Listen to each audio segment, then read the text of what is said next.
Moniku by som opísala slovom inšpirátorka, pretože vie inšpirovať žiakov, ale aj nás kolegov k tomu, aby sme študovali, hľadali, rozmýšľali, aby sme sa neuspokojili s tým, čo je. Vie žiakov nadchnúť pre hlbší záujem o biológiu a vie nakopnúť napríklad aj mňa na to, aby som začala študovať, aby som tiež hľadala nejaké nové možnosti. Je veľmi tvorivý človek, to sa napríklad prejavilo aj v jej kreatívnych schopnostiach pri tvorbe učebných textov pre našu učebnicu.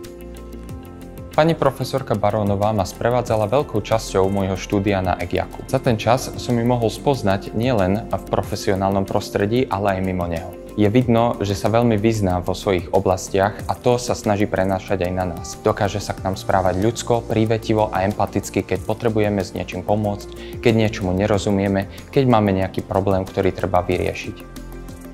Počas jej hodín najviac oceňujem jej prípravu na hodiny, taktiež aj praktické poukázanie a vysvetlenie toho, čo sa učíme. Oceňujem jej štýl prípravy a samotné zhotovenie testov, pretože jej testy sú zamerané nielen na preverenie našich vedomostí, to ako sme sa pripravili, ale taktiež testuje, či dokážeme logicky rozmýšľať a či rozumieme učivu, z ktorého píšeme test. Monika Barónová vyučuje nádherný, ale zároveň náročný predmet, to je biológia v anglickom jazyku. Bola jednou z prvých učiteľiek na našej škole, ktorá si razila vlastnú cestu príprav, vytvárania vlastnej štruktúry hodiny. Stále chce niečo nové vložiť do vyučovacej hodiny, nejakým spôsobom inovovať, priniesť poznatky našim žiakom iným spôsobom. Veľmi záleží na kvalite vzdelávania, na kvalite svojho predmetu, ale aj na kvalite našej školy. To sme mali možnosť vidieť pri príprave ročenky pri 30. výročí založenia našej školy. Záleží im jej na tom, ako sa naša škola prezentuje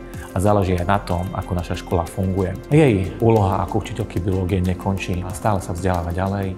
Navštevuje workshopy, semináre, zapája sa do online projektov. Myslím si, že Monika Barónová je príkladom veľmi odborného a zanieteného učiteľa odborného predmetu na našej škole. Monike prajem samozrejme veľa zdravia a prajem jej aj to, aby ju nikdy to nadšenie pre biológiu neopustilo, aby jej tá energia zostala dovtedy, kým bude pôsobiť ako učiteľka na škole.